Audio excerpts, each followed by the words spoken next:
las buenas intenciones que demuestran a veces de una u otra forma en las redes sociales se estén acá demostrando presencialmente.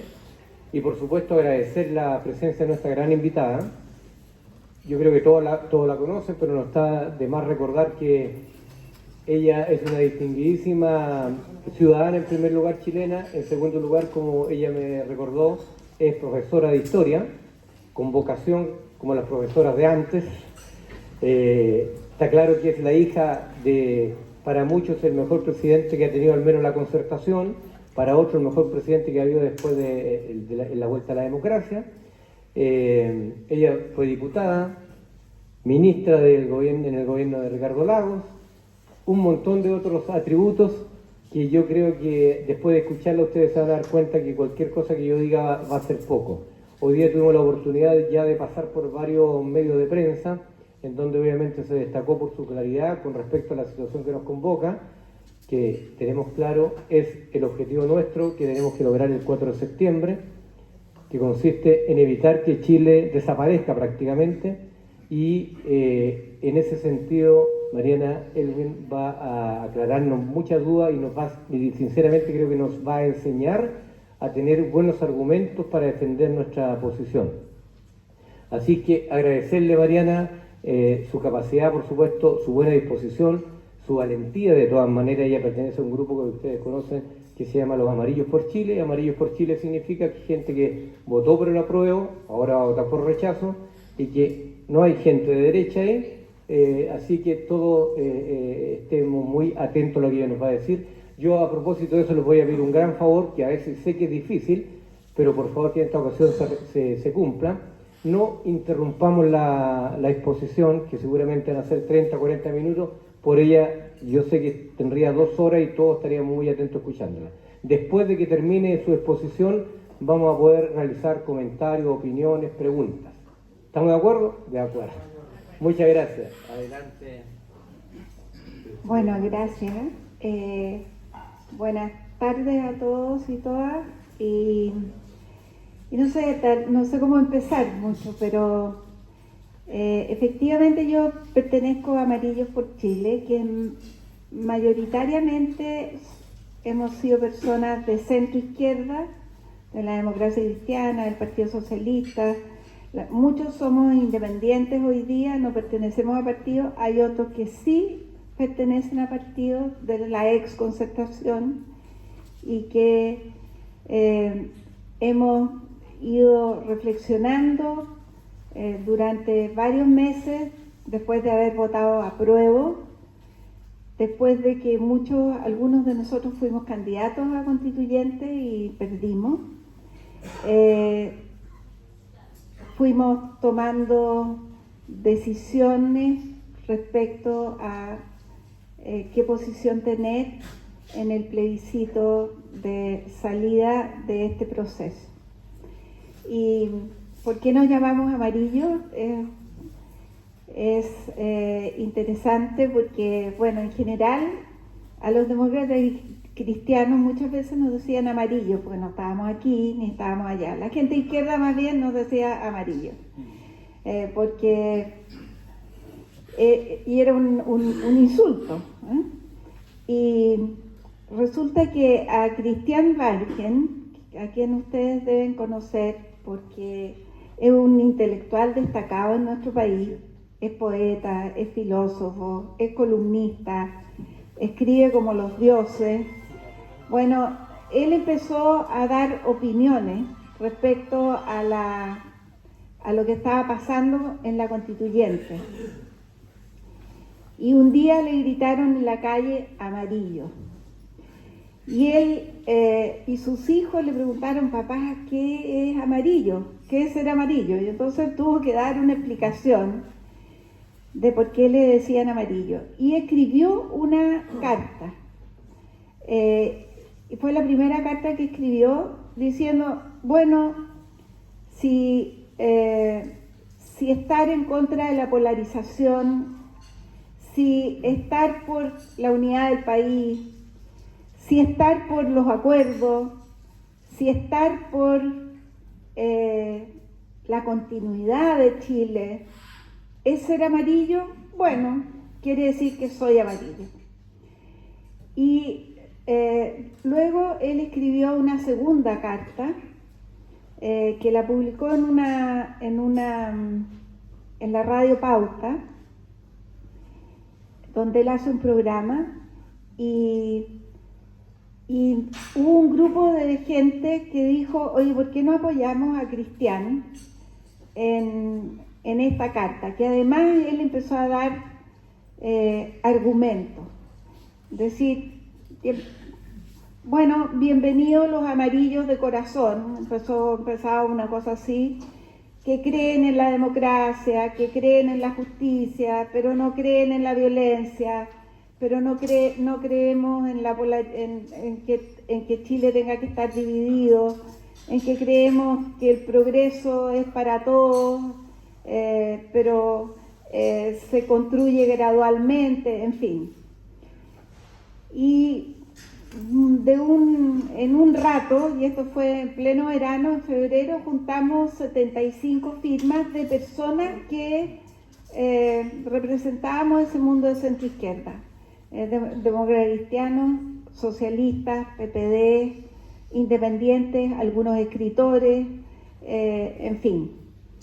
Y entonces surgió la idea de un grupo más pequeño, esto Christian Barken un poco diciendo no me meta, o sea, dispuesto a meterse, pero decir, oye, yo nunca he estado en política. Decidimos abrir una convocatoria para que la gente se inscribiera y formar Amarillos por Chile. Y Amarillos por Chile ir construyendo y plantear advertencias. Dijimos nosotros, el rol nuestro en este momento es ir planteando advertencias. Y eso fue en febrero, abrimos esta convocatoria, juntamos rápidamente sobre 10.000 personas y hoy día hay 60.000 inscritos en Amarillos por Chile. Yo no quiero decir que toda la gente que esté inscrita sea centro izquierda, mucha gente es centro derecha, pero es gente que se siente interpretada por este ideario de decir queremos un Chile fraterno, queremos que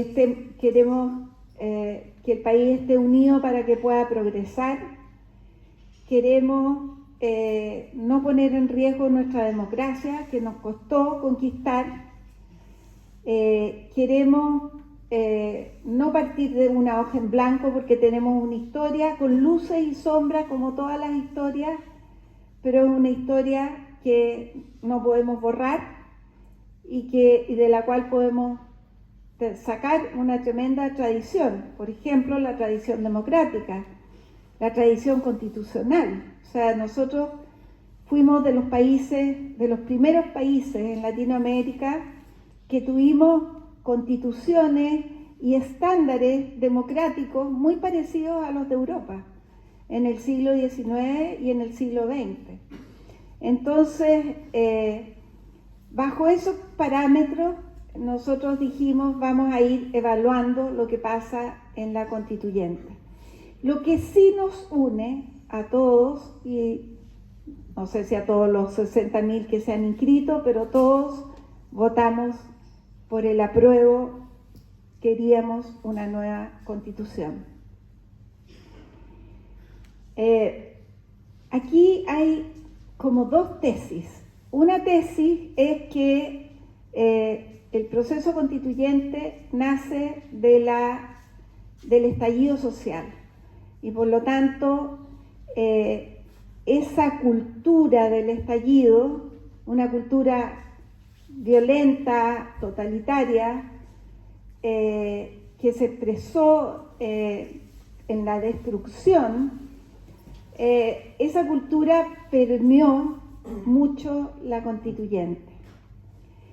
Pero también hay quienes creemos que la constituyente, si bien no cumplió la función para la que fue elegida, nació de un acuerdo político que encauzó ese estallido por la vía institucional.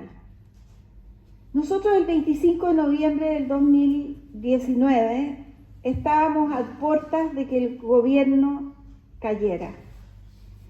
Estábamos, y no paró ahí, con sectores políticos pidiendo la renuncia del presidente de la República. Estábamos a puertas de una crisis de nuestra democracia, una nueva crisis de nuestra democracia. Y, sin embargo, en ese momento, el mundo político, desprestigiado y todo, fue capaz de hacer un acuerdo entre el gobierno y la oposición, entre los partidos políticos, no todos, porque el Partido Comunista se marginó, encontró que este acuerdo y después manejó la convención, pero en fin, se marginó, no creía en esta vía, creía en la vía de la ruptura institucional. Y muchos del Frente Amplio, que hoy día están en el gobierno y que hoy día forman parte o eran parte del partido del presidente Boric, y sin embargo tampoco aceptaron ese acuerdo institucional. Pero ese acuerdo institucional, aunque hayamos puesto unas expectativas superiores a lo que fue, ese acuerdo institucional, político, democrático, en los lugares donde se ejerce la democracia, con los partidos políticos en el Congreso Nacional y el gobierno, el presidente de la República, que tiene poder constituyente, sacaron al país en ese momento de ese atolladero. La convención, sin embargo, terminó siendo todo lo que no queremos. Y nosotros fuimos haciendo esas advertencias y mucha otra gente fue haciendo esas advertencias. Terminó siendo partisana. El mismo presidente, pocos días después de ser electo ya o habiendo asumido como presidente, dijo: no podemos tener una constitución partisana, pero sin embargo fue partisana. Partisana en el sentido de que ahí había muchos independientes y uno valora que la gente sea independiente, pero también cuando hay muchos independientes, cada uno actúa por su propia causa. Por eso son importantes los partidos políticos, porque aunque la gente desprecie los partidos políticos, aunque los partidos políticos no hayan estado a la altura o no estén a la altura, sin embargo, los partidos políticos son los que encausan las demandas sociales en una visión común y no en que cada uno lucha por su propia causa. Los de los derechos del agua, las feministas, los indigenistas, los LGTBI, no sé cuántas letras más van, en fin, distintas causas luchando por su propia causa. Y eso convirtió a este proyecto de constitución en un proyecto de constitución partisano. No hay una vista del país en general, hay una vista, hay un listado de causas, de expectativas, de deseos de distintos grupos que quedaron plasmados en una constitución que finalmente tampoco mira bien hacia el futuro, sino más bien mira hacia el pasado, a pagar deudas, a reivindicar cultura, a reivindicar, a pagar pecados, pero no es una constitución, no es un proyecto que nos permita decir: mira, por aquí hay una ruta que puede unir al país en un paraguas, no tenemos por qué estar de acuerdo 100% en todo, pero esto nos permite avanzar hacia el futuro con esperanza de unidad y esperanza de que la institucionalidad es sólida. Los países con instituciones débiles no funcionan. Y la verdad es que en Chile en América Latina tenemos demasiados casos de países con instituciones débiles y las hemos tenido durante nuestra historia. Y Chile ha sido una excepción en ese sentido. Nosotros hemos tenido, cuando hemos tenido democracia, hemos tenido instituciones sólidas. E incluso en tiempos de la dictadura hubo, hubo respeto a ciertas instituciones, aunque o incluso hubo el interés de escribir una constitución para regirse después de que terminara el régimen militar. Yo quiero explicar por qué finalmente, cuáles fueron las causas. Cada día teníamos más personas que decían tenemos que rechazar. Y la verdad es que nos costó controlar, no salir todos juntos, porque la gente ya no tenía dudas de que lo que había que hacer era rechazar. Pero yo diría que los motivos fundamentales son tres, a pesar de que hay muchas otras cosas que son cuestionables en el proceso. Pero el primero es el tema de la plurinacionalidad. ¿Por qué? Porque la plurinacionalidad, ustedes se acordarán que al menos 2 constituyentes dijeron es un proceso en construcción, por lo tanto no es algo que se sepa bien qué es lo que es. Solo hay 2 países que contienen la plurinacionalidad. Muchas veces nos dicen, no, pero si mira, si Nueva Zelanda, si Canadá, y la verdad es que esos pueblos son pluriculturales. Tienen territorios indígenas, tienen sistemas con cierta autonomía en algunos lugares, han entregado tierras o han dado indemnización a los pueblos originarios, pero no tienen que esos pueblos sean naciones.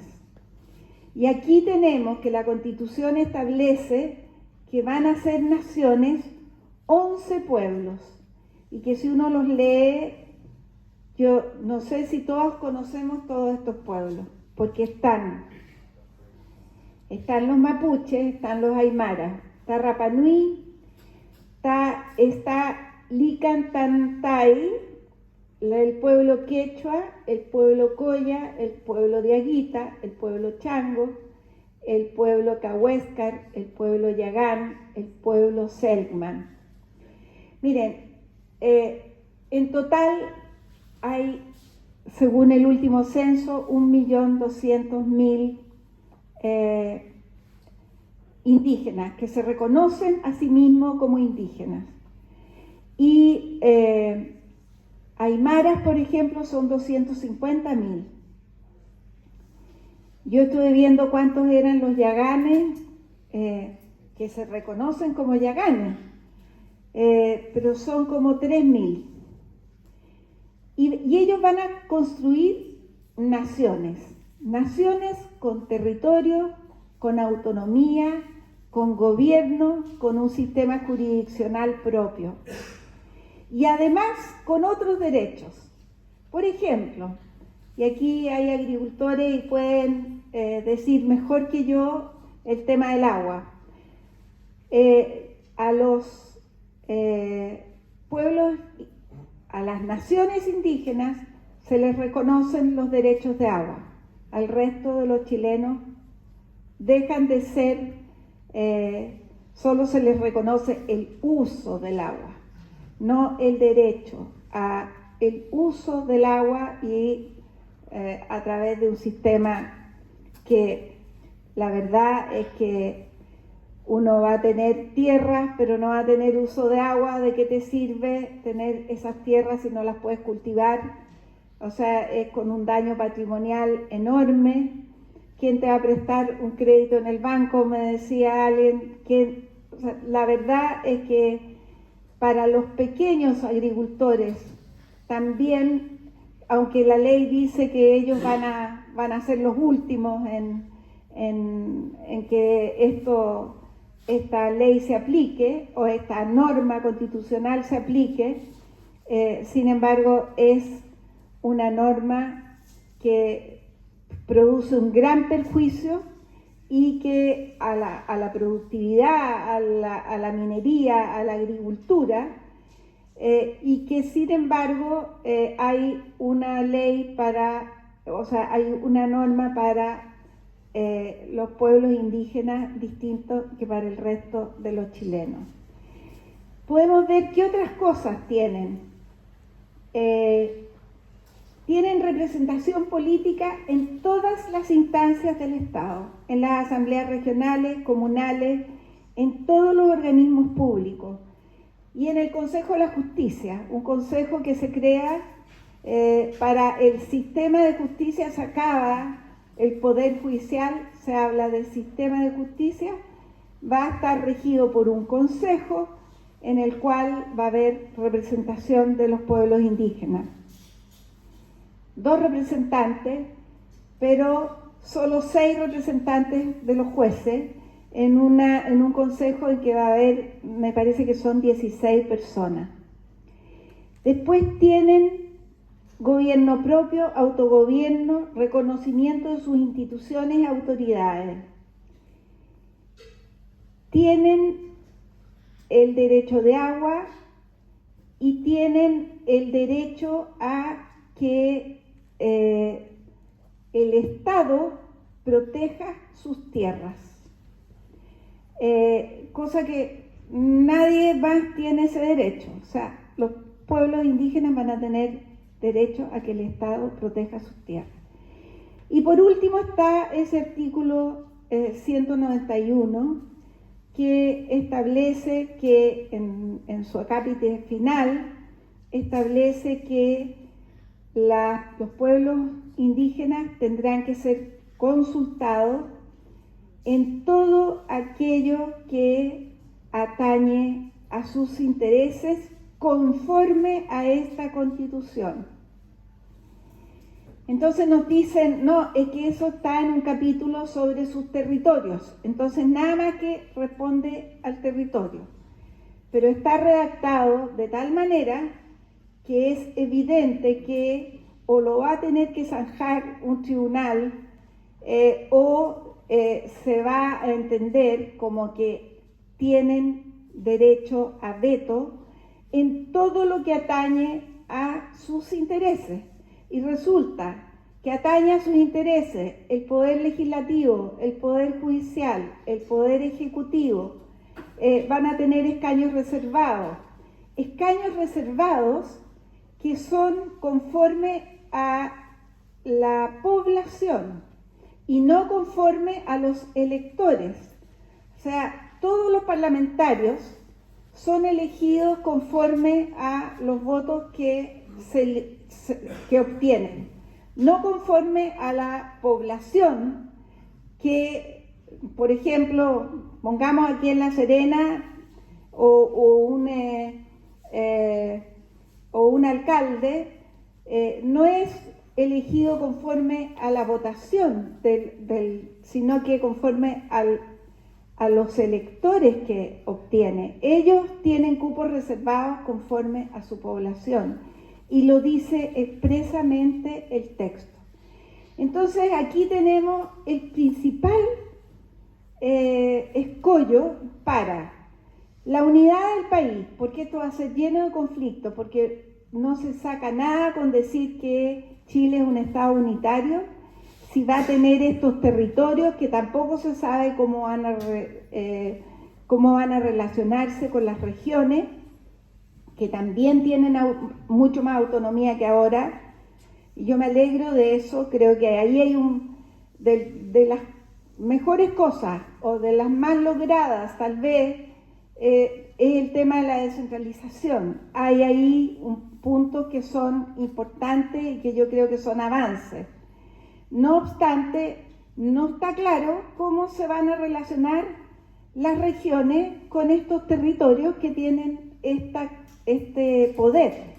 Y por último, estos territorios que conforme a las normas transitorias se forma una comisión compuesta por ellos mismos con asesoría técnica, pero ellos mismos van a definir conforme a, no sé, la tradición, los antecedentes jurídicos que haya anteriormente, ellos van a decidir cuáles son sus tierras. Por lo tanto, lo que uno podría hacer como síntesis es: la plurinacionalidad es un concepto en construcción, o sea, es un experimento en Chile que tiene como consecuencia la desigualdad ante la ley. O sea, aquí hay grupos privilegiados que tienen muchos más derechos que el resto de los chilenos. Yo he oído también, y a mí me parece que es interesante y forma parte de Amarillo, a Rodríguez Elizondo.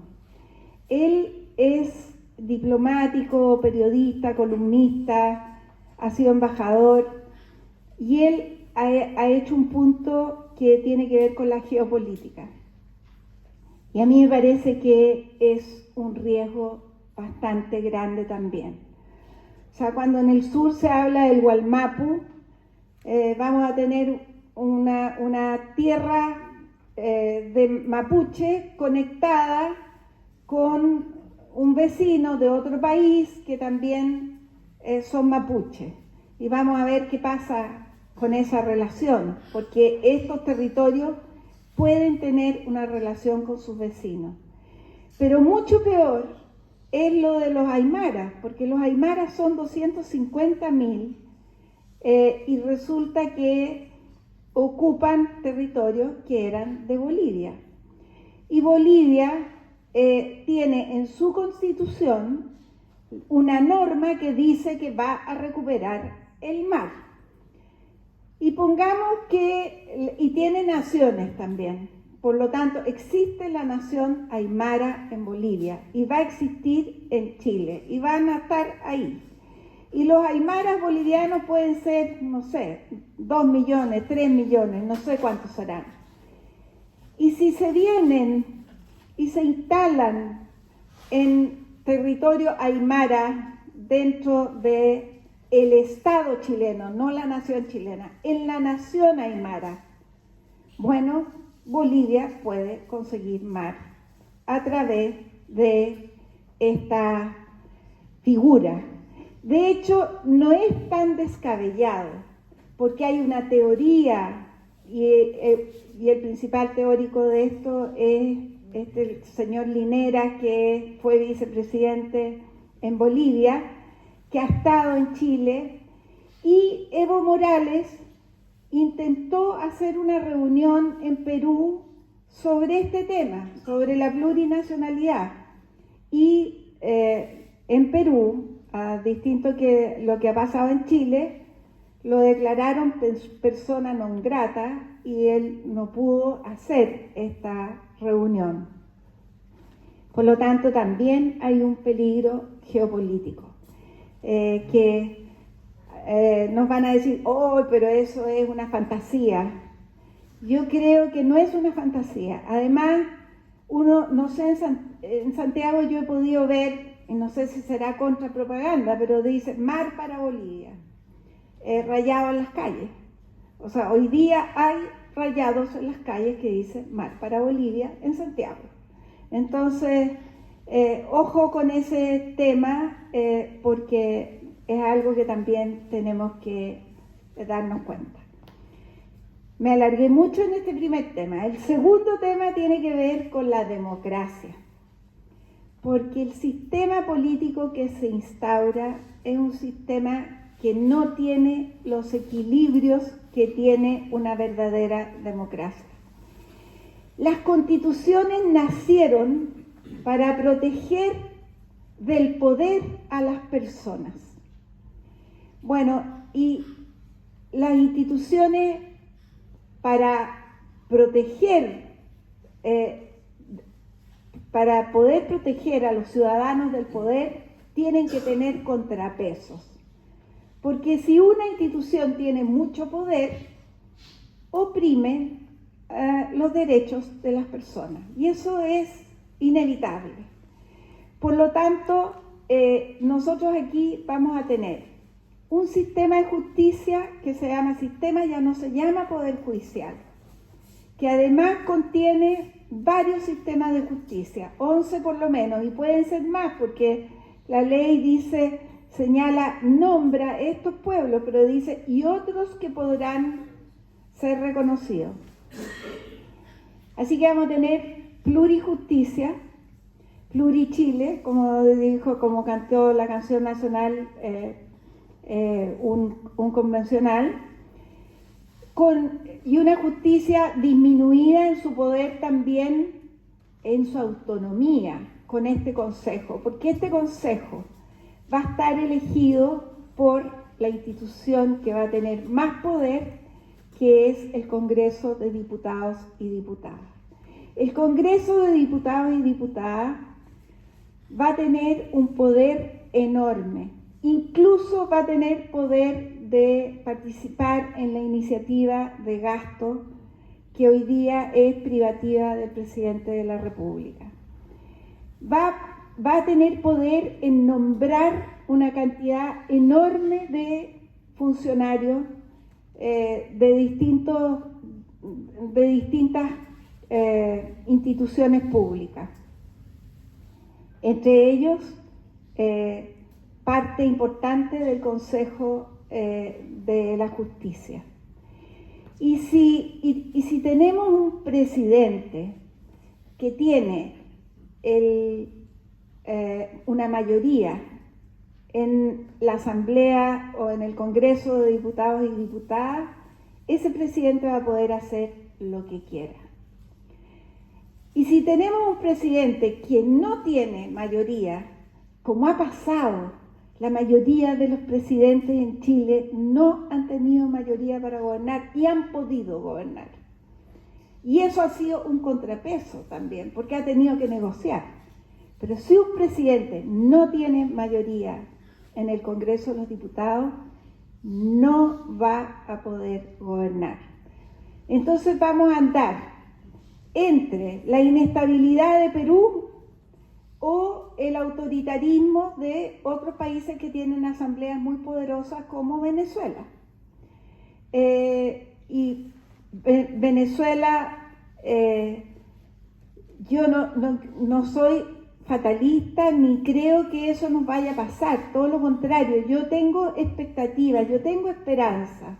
Y nosotros como Amarillo decimos tenemos esperanza de que así como salimos de la crisis institucionalmente, de la crisis que hubo el 2019, podamos salir de este atolladero de un plebiscito que va a ser muy estrecho probablemente y que si gana el rechazo podemos hacer una nueva constitución y ya hasta el presidente de la República lo está aceptando.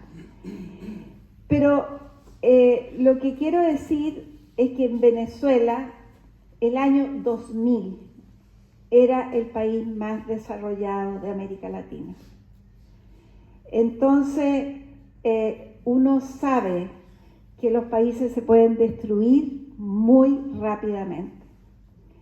Entonces, y nosotros íbamos por una senda en la cual yo creo que cometimos muchos errores. Hubo cosas que no se resolvieron a tiempo, pero justamente el mayor error fue que nuestras instituciones se deterioraron ante la opinión pública porque no éramos capaces de resolver temas largamente postergados, como las pensiones, como el sistema de salud, como los pueblos originarios.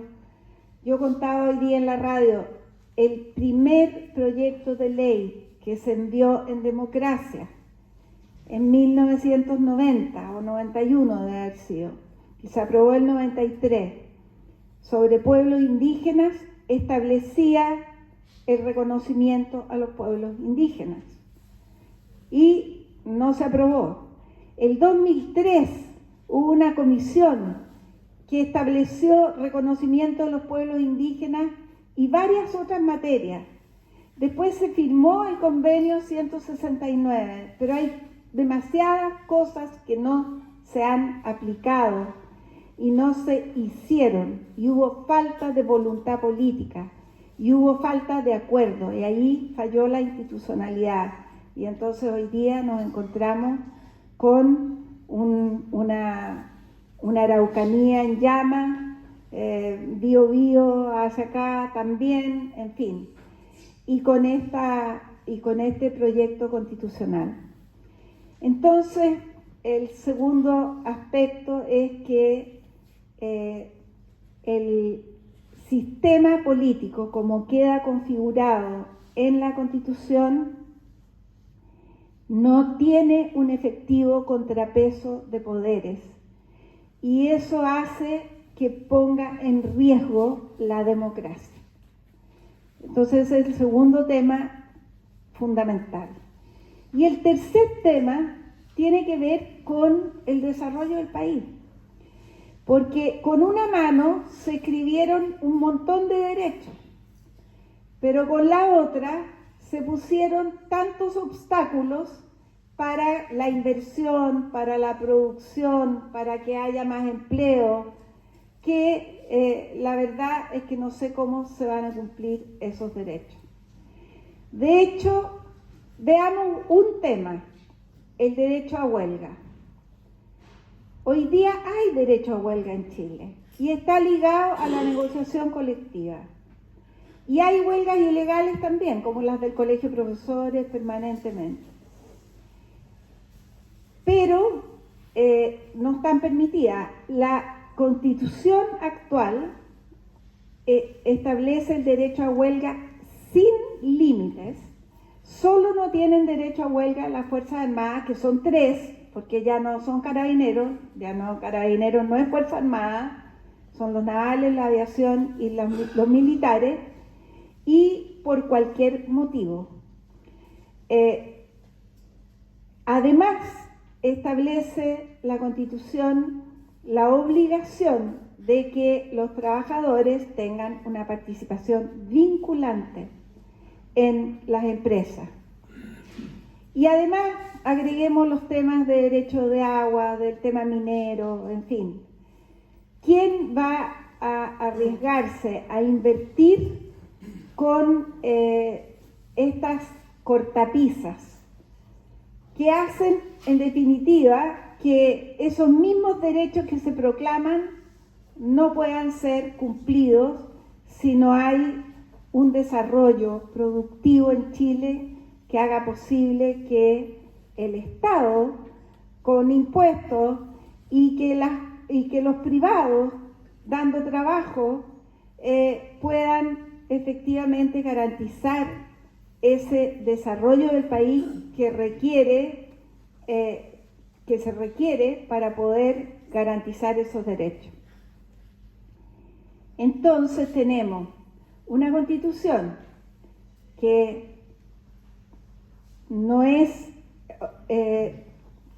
establece una desigualdad de los chilenos ante la ley, una Constitución que es un riesgo para la democracia y una Constitución que pone cortapisas al desarrollo futuro del país para poder efectivamente tener una sociedad más justa.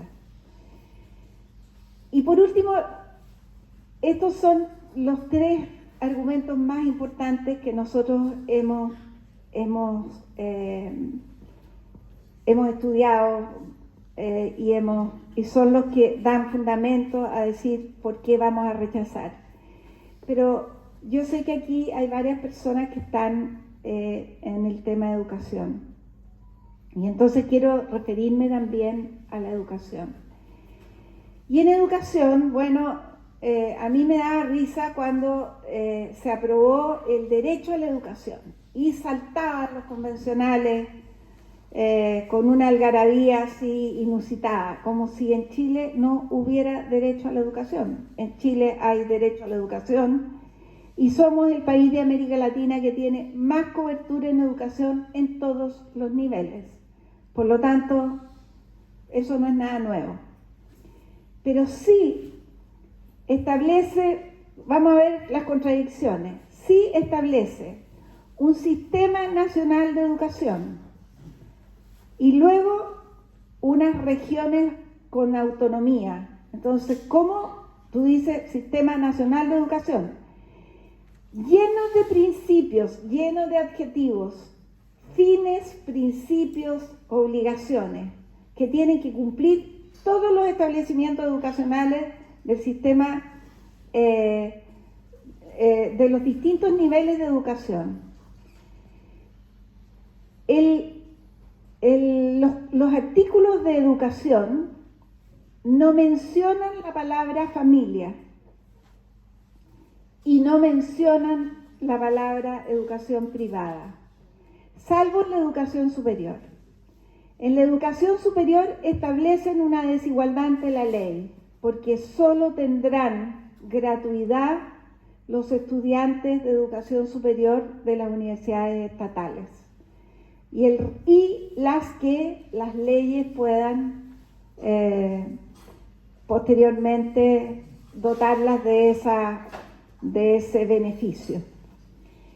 Y en el ámbito de la libertad de enseñanza, se establece solo como libertad de enseñanza el derecho a elegir de los padres, de lo cual se deriva que la educación privada va a seguir existiendo, pero no está explícita. En cambio, la educación pública no solo está explícita, sino que dice cómo va a estar financiada y con un financiamiento distinto a la subvención por alumno que existe hoy día, sino que con una subvención basal. Y esto vale para las universidades y vale también para el sistema escolar. La palabra padres se dice una sola vez cuando dice los padres y madres, y apoderados y apoderadas, y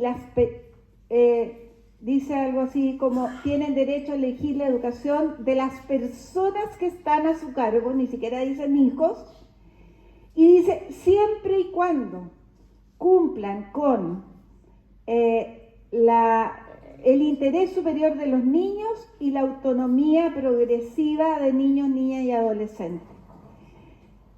Cosa que no se le exige al Estado ni a los profesores. Pues yo les digo, si le exigiéramos el interés superior de los niños a todos los profesores, de verdad que podríamos tener una situación bastante distinta. Pero aquí solo hay una desconfianza hacia los padres y hacia las familias. Se establece en educación la obligatoriedad de entregar por parte del Estado, en definitiva, una educación sexual integral y tiene también muchos colgajos, y entre ellos que permita el goce de las personas. Yo no tengo, feliz que todo tiene que estar en la Constitución. Vamos a obligar a que todas las personas gocen de su sexualidad por la Constitución. A mí me parece que ya hay una exageración bastante grande. Y por último, en el tema de educación, creo que otro derecho privilegiado, porque en la libertad de enseñanza no está el derecho a crear establecimientos educacionales, salvo el Estado y los pueblos indígenas. Otra desigualdad ante la ley. Entonces, yo quedaría hasta aquí porque he hablado harto, pero ojalá, no sé, les haya servido, a lo mejor todos lo tenían claro, pero estos son los motivos por los cuales personas que votamos y que queremos una nueva constitución, y queremos una nueva constitución porque la constitución actual, que no es la de Pinochet, porque ha tenido no sé cuántas reformas, sin embargo, está deslegitimada. Entonces tenemos a un porcentaje muy importante de la población que dice esta constitución no es legítima. Y además más deslegitimada quedó cuando la gente votó un 78% por cambiar la constitución. Entonces no podemos seguir con la constitución que tenemos actualmente. Tenemos que tener otra constitución, pero esta no. Y tenemos que buscar la forma en que tengamos, y ahí con esto sí que termino, en que el poder constituyente retorne a quienes son los depositarios del poder constituyente, que es el presidente de la República y el Congreso Nacional. Y ellos propongan un procedimiento que espero que no sea lo que dijo el presidente Boric, 1 año y medio más partiendo de cero con una convención igual a esta. O sea, eso es para desincentivar que votemos rechazo. Porque ¿quién quiere 1 año y medio más en esta locura? Por lo tanto, sí, el Poder Constituyente tiene el deber de hacer una propuesta buscando un acuerdo como el 25 de noviembre para que la ciudadanía la sancione. Y esa propuesta tendrá que ser participativa, pero también tendrá que ser acotada. Yo no creo en una comisión de expertos, porque no es democrático. Tiene que ser democrática quien redacte. El Congreso es democrático, podría ser perfectamente. Puede ser una fórmula, hay fórmulas muy distintas. Hay países hasta que han elegido los constituyentes por sorteo. Entonces, hay que buscar la fórmula, pero tenemos que tener otra constitución. Esta no. Gracias.